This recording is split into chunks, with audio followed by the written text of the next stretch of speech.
What are a couple of the highest predictors of professional athletes? I found one of them to be interesting and it really sent me down a rabbit hole of thinking. The other kind of makes sense. Um, a kid that comes from parents that were both professional athletes have a higher likelihood of becoming a professional athlete, and those that were the youngest sibling in a family of multiple children typically are more likely to end up a professional athlete than their sibling counterparts. What I wanted to focus on was the idea of the parent side of things. I've worked in the pay-to-play model of soccer in the United States for about 8 years, and I've heard over and over, oh, they just don't understand, oh, they don't get it, that so on and so forth. And in my mind, I went, well, if they don't get it, I feel like that's our job, part of our job as club members to help parents understand what they can do for their kids and what it might take for that kid to get exponentially better at anything and get an opportunity from it. So many people, like the pushback is, we just want them to have fun. It's not about winning. It's not about college. It's not about anything but just making sure that they enjoy themselves in that moment. And I completely agree, but I don't think you have to sacrifice expectations and helping kids achieve really great big things, and like shy away from, oh, well, if they don't make it, they might get hurt. I think we're in a kind of a place where kids want challenge, and they're actually getting kind of pissed off that the adults in the room are going, "Oh, don't go for college. College soccer, it's a big world, and it's not you, most don't make it. And let's just focus on fun and multiple sports." And you see all these businesses coming out saying, "We support that. Don't have your kid play the sport they love the most. Often they might burn out, or you've got to make sure that they get well-rounded." It's just, it never resonated with me. It never really made sense. So this idea of two parents making a kid and that kid having a better or a higher likelihood of achieving a professional status in athletics. I don't think it's genetics. I really don't. I think that if you got to that level of pro, not just like scratch the surface of it, I made it and I was out in a year or something like that, like actually made a career out of it, like you're financially stable because of the sport that you played, like that would be pretty cool, right? I played a sport as my living, and now, yes, you probably have to make a living in something else, but it's a little bit more of a choice than kind of a demand. I think it's much more lifestyle, and that's what I wanted to talk about today is, hey, parents, this one's for you. How do you help your kid? First and foremost, look at a bird's eye view of your kid. What do they gravitate towards? What do they love the most? What do they talk about the most? If you go into their room, does their room have a theme that strikes you? Are they always asking for the next this, the next that? And what is that theme? In soccer, you would see, the kid has posters of soccer players all over his wall. What do you want for your birthday? Boots, jersey, ball, anything to do with that sport. I think that you're going to recognize that your kid has kind of like a pull towards something relatively early. And until they have that, I think go explore everything. Put them into art classes, put them into music classes, put them into, I was walking down the street yesterday and this woman said, "I have put my kid in every camp possible. I don't even want her to sit down this summer." I think that's insane. I think that kids are human and humans need periods of rest and quiet, even though we are not managing that very well. That's an us problem, not a quiet being bad for us problem. I think we are very hyperactive, very wound up. We can follow all the news and all the things that are terrible in our life and culture and our country or state or whatever. But if you looked at just your day-to-day life, most things haven't changed, but we just get kind of wound up in this other world. So if you find that your kid is wow, they really are gravitating towards something. Put more of it around it. We are in a culture that says, oh, be careful, don't want early specialization. That's how injuries happen. No, bad coaching and bad training models are how injuries happen. It has nothing to do with a kid that loves what they do. So surround them with it. You have to get lucky, unfortunately, in a lot of sports to find a coach that doesn't burn your kid out, that doesn't make it miserable long term, that doesn't bring their own baggage to a field and just dump it on kids that don't know any better. You will have to get lucky. And my recommendation, move until you find it. It might only be a year or two, because we don't have a lot of rhyme or reason. I'm speaking specifically from the soccer world, but I think it's most youth athletics at this point. We just don't put a lot of value in developing kids that way. It's keep them busy. And for this mom walking down the street, don't let her sit down. But again, if we're looking at how do we create humans that are fulfilled and passionate and pursuing excellence in whatever they're doing, it doesn't have to be a college scholarship. It doesn't have to be a pro sport. But by having an expectation there, these kids are going to have so much more out of their experience than they get currently. And it's kind of just a checkbox. Yeah, they went to soccer practice, they're back, and now they're going to go do something else. And so I've noticed a lot of unhappy kids. Like, they just don't enjoy playing the sport. Like, you're supposed to play sports, and it's kind of turned into a job or work for a higher platform, a better team, a college scholar. Those are all byproducts. Like, you can't chase down those results. You have to get lost in what you're doing. So again, parent, you see that they are, in this case, soccer player. Throw them into everything. Get them into private training, get them into state-run programs, get them into private clubs, get them opportunities to go play other places and experience different people, different coaches, different cultures. I think it would be a very, very beneficial thing to do for those kids. The other aspect, sacrifice. The parents that were pro, they understand how much effort, work, and sacrifice it takes to get to those levels. And again, it's not about reaching it or not. It's that we don't have expectations, and these kids are just floating around. They don't know a direction. And honestly, like a lot of kids are unhappy right now. A lot of kids are upset. They get irritated. They get pissy, whatever.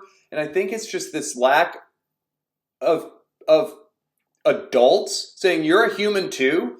Let's go. Get up. Let's put some work in. Let's set a bar that is extremely high, and I'm going to help you try and achieve it. And if you don't, okay, you still gained a ton. And an academy director that I worked with, he said that once, and it stuck. He said, no, set the standard here. Because if you set the standard here and the kid falls short, they still got all this awesome stuff from it. If you set the standard here and the kid falls short, what are we even doing? And I went, man, that's powerful. And I think we've gotten lost. Well, I don't want a kid to fail, so I won't set a bar at all. And kids are pissed at that, whether they know it or not. So set bars, set expectations. Hey, you want to play soccer? Did you know that there's a college world that you could have a scholarship to play, and you could have some of the best 4 years of your career being in a program, working with your team, traveling, dedicating yourself to something, putting in hard work, balancing the student aspect of things. Like, come on. Like, we need to get back to having some sort of goals. But it's kind of like, well, we don't want to rock the boat. We don't want to upset people. We don't want to set a bar. And like I watch, there's another local club that literally said, we don't set those types of expectations. They don't have teams as they get older. They literally just leave. So what happens is it doesn't support standards. So you get whatever kids show up. Some will kind of gravitate towards, we like this sport and we want to continue playing it. You've got this middle group that just kind of gets ignored. and typically will go find something else. And then you have this bottom group that just kind of drags everything down and eventually won't be there. But that's one team. So every year, without expectations, these kids get more upset at the top. These kids in the middle start gravitate away from the sport. We'll show up most of the time, but not all the time. Other activities are starting to get more important for my kids, so we're going to start favoring that one and not this one. And then you got the bottom of the group that's just, they're completely underserviced or not serviced at all. Maybe they like the sport, maybe they're just in it because that was what their friends were doing, whatever. And then the coaches ignore them. The team knows that if they pass them the ball, we're probably going to lose it. So they end up just getting exercise on match day, running around a soccer field and barely doing anything. And if they do something, typically it's a mistake and coach is going to yell at them. It's just a kind of world right now. So parents set expectations. Again, look for what they're interested in. Help them understand that to get great at anything, it's human nature. If you're not great at something and you're saying, it's overrated, that's probably because you haven't come to terms with failing yourself. Plain and simple. Adults are ruining things for our next generation. They don't mean to, but they are. We are. So having that kid, like again, multiple parents, the expectation, the hard work, the standards, there's a big part of that. The amount of work it actually takes to get better at anything. And this is not pro sports. This isn't college scholarships. This is just human nature. It takes a lot. It takes dedication. It takes hard work. It is a sacrifice of the result, getting lost in a process, understanding the ebbs and flows, climbing yourself out of holes, not getting too crazy when things are great. Like, it's hard. Like, I am on that path myself, and it is not perfect, and it is not pretty. Like, it is hard.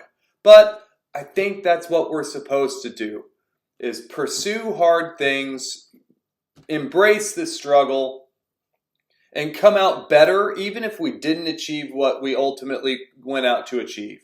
Who knows what might come from it if you just continue to pursue something. I think the mental health stuff going on in our country, I think the alarming rates of depression and anxiety and all this stuff is just this float. Just float and kind of figure it out. And I honestly think that that's by design. Like, if we were pursuing things and if we were a country that was just passionate about chasing dreams and everything of the sort, we'd start to realize how broken our system is. They don't want that. So keep us the same.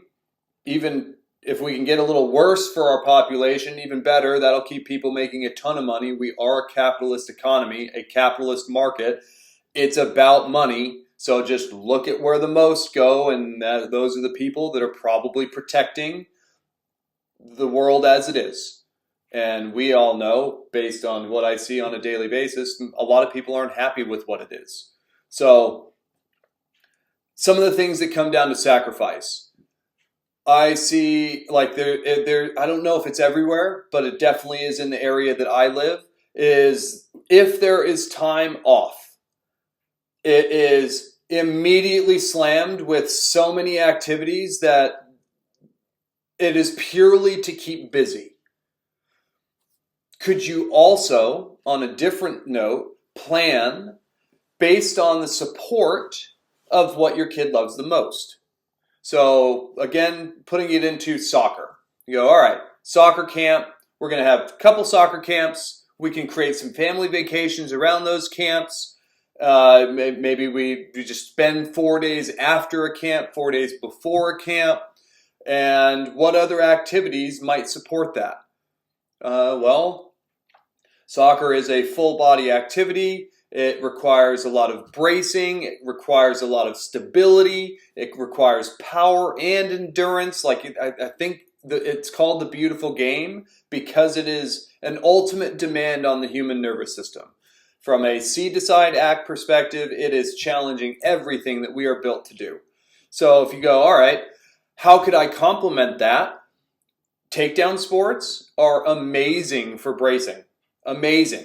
Like learning how to create tension, learning how to brace, being flipped all over is amazing for your balance system. Being able to take someone down is a big confidence build, even if you're not using it. So judo is amazing. Is there a judo camp in the summer that you can fill some of that time with?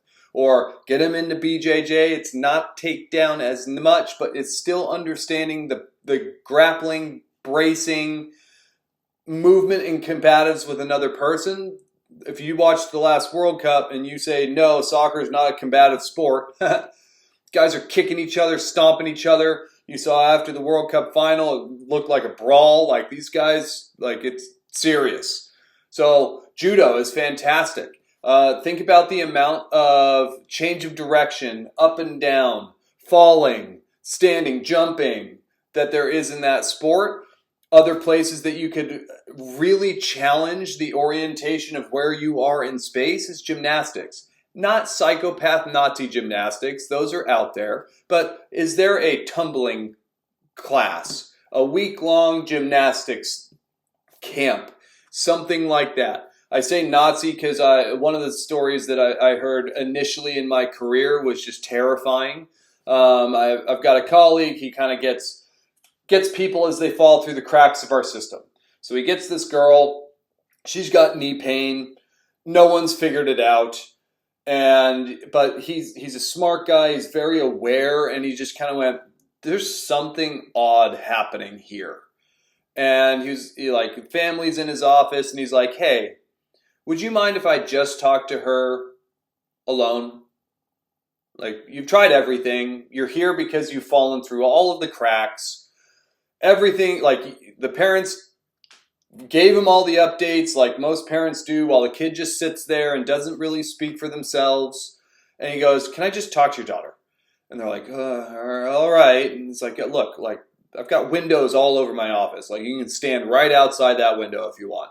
But I would like to have a conversation with her since you have updated me with everything about her.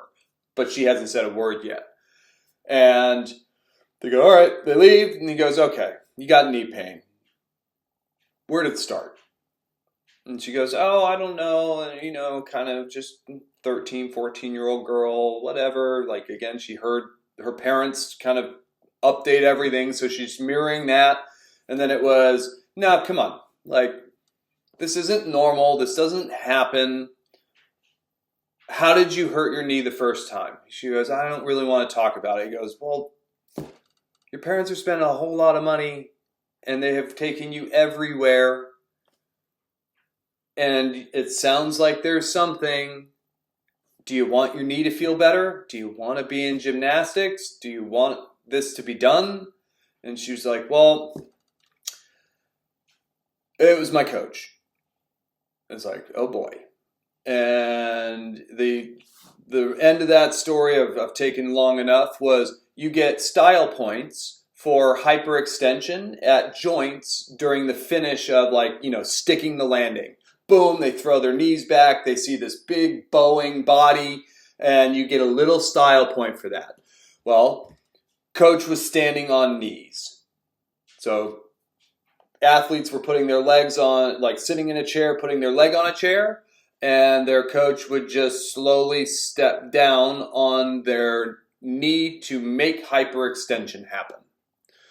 So don't go to that gymnastics place. There are psychopaths in every sport. They're pretty obvious. They don't want parents around. They are very, very over-the-top friendly with parents.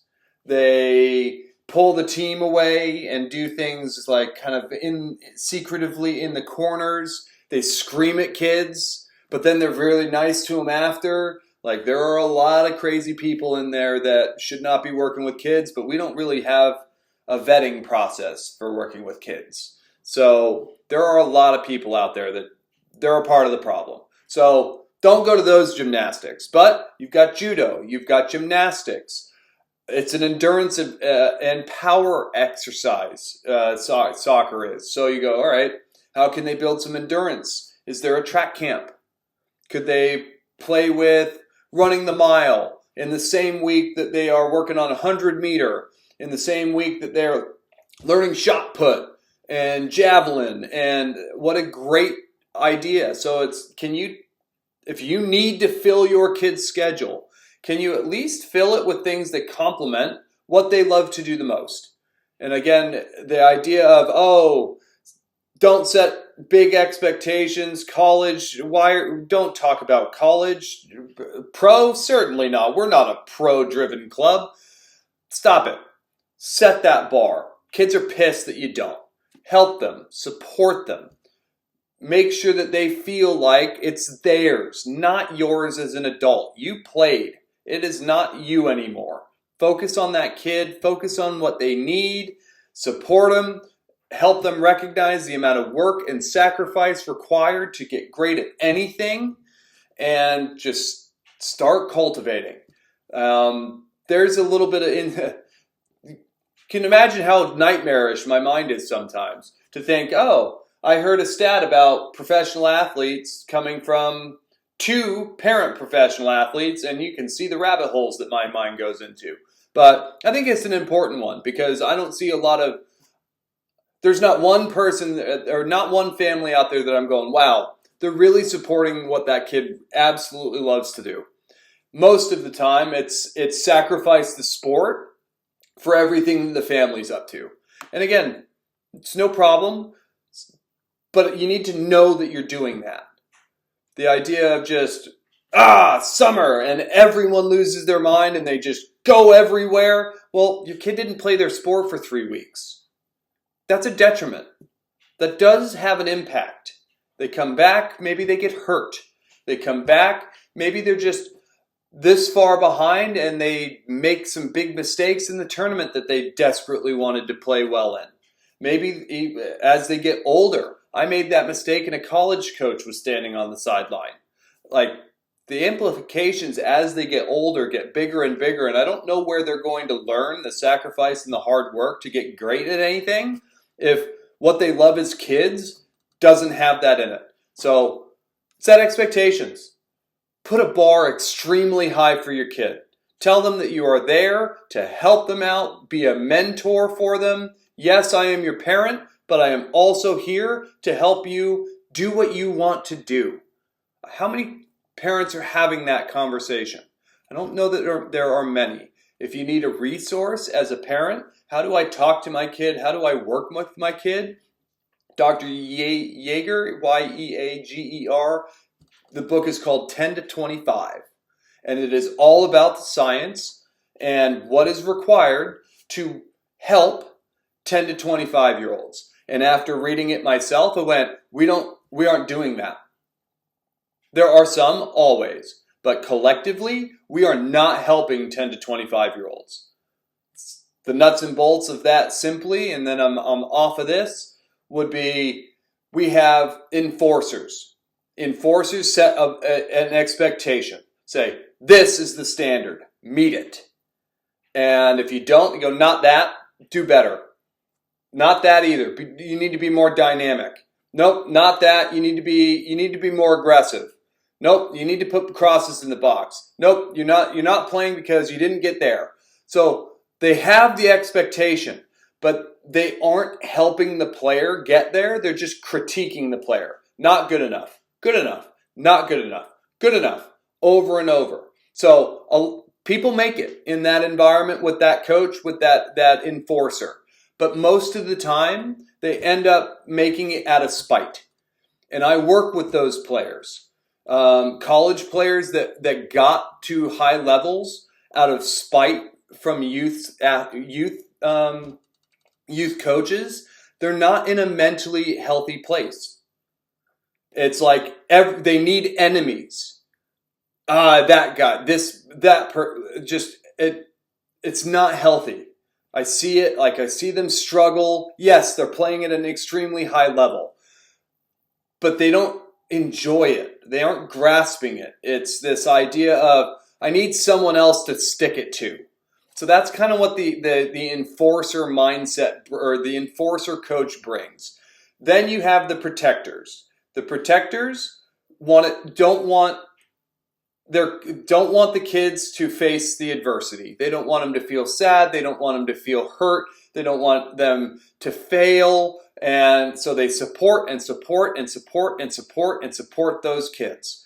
We have entered that world. We come from an enforcer coach world. We realize that, that's not very healthy for people. We have swung the pendulum all the way to the other side to say, we'll support them no matter what they do. Everyone gets a trophy. We won't even keep score. I saw a freaking YouTube video that they didn't even use a soccer ball. The coach pointed where the soccer ball might be because they didn't want to have anyone feel left out that they didn't have the soccer ball. Nuts. That's insane. But that's out there, and those kids get pissed. That's what we're dealing with a lot of kids that are dealing with anger, irritation, anxiety, depression. They have no standards, and everything is made very easy for them. You can't fail. That was hard. Don't have to do it. So on and so forth. So most kids don't reach their potential with just that, with the protector mindset, the protector coach, or more often the protector parent, more often the protecting mother. But sometimes the roles can get reversed, but that would be the most typical. And then, so this book, what's the answer? If you've got enforcers and kids get there, but they're not mentally healthy because they did, and then you've got the protector where kids don't get anywhere and they actually end up upset, pissed off, irritated, don't know why, but it's because there's no standards. And ultimately what that means is the people around you don't think you're good enough. Mentor is both. Set expectations.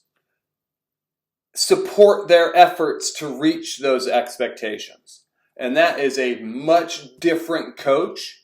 And honestly, that's a lot. Like when we look at really great coaching, that's what they're doing.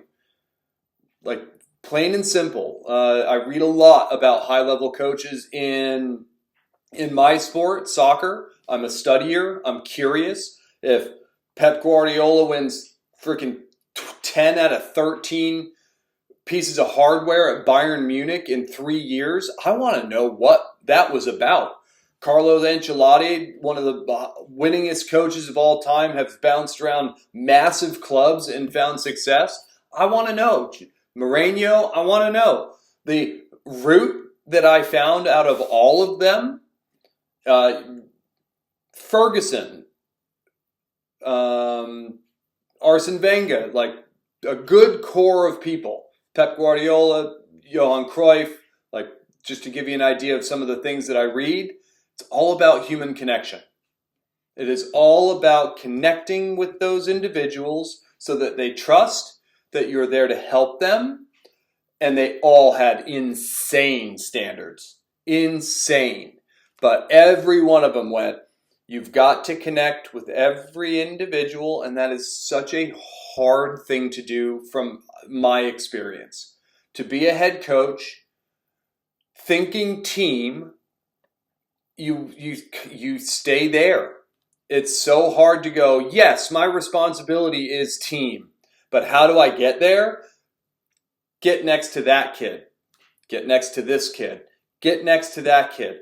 Help them understand that you are uniquely there for them and there to support them.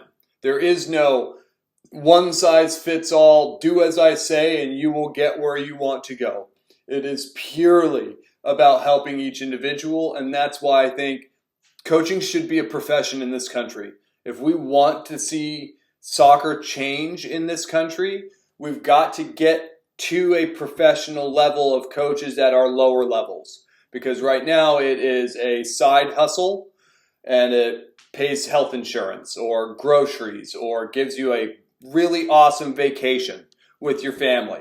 But the incentive isn't there to go, it's impossible. I've tried to do all of these things and be a great coach, and I just failed that kid. And I failed that kid because I didn't connect with them. I was there at soccer practice, running the big picture, and in reality, I needed to have the big picture set, and then just start helping kids up in their own way by connecting with them as individuals. And man, that is a lot harder. So there's a little bit, I know no one listens this long, but it started with the idea that why is one of the higher likelihoods of making it professional athletics because you had two professional athlete parents. And again, it's nothing to do with genetics. I think it has everything to do with understanding all of the things that it takes to reach an expectation like that and helping them actually achieve it. Understanding the sacrifice, understanding that you can have a core central thing that you absolutely love. You can do other things, and those other things can support that thing. But right now we live in this world where you've got all sorts of people screaming from the rooftops saying, don't let your kid specialize. Don't let your kid play one sport. Not healthy long term. The coaching is the unhealthy part. The adults are the unhealthy part for kids. Once they find what they love, it can change, but throw them in the deep end. Be aware. Oh, they don't like this anymore. They're not interested in this anymore. What are you interested in now? Great. Throw them into the deep end. Set super high expectations. Build structure and help them get to their goals. Support them. And I think we're going to be in a much better place. We're going to have kids that feel like they are pursuing something. They're just humans with less experience.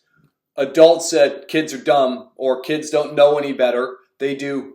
They really do. They just don't know what to make of it yet because critical thinking hasn't formed. They are in experience mode. They are just gaining as much experience as is allowed in their environment.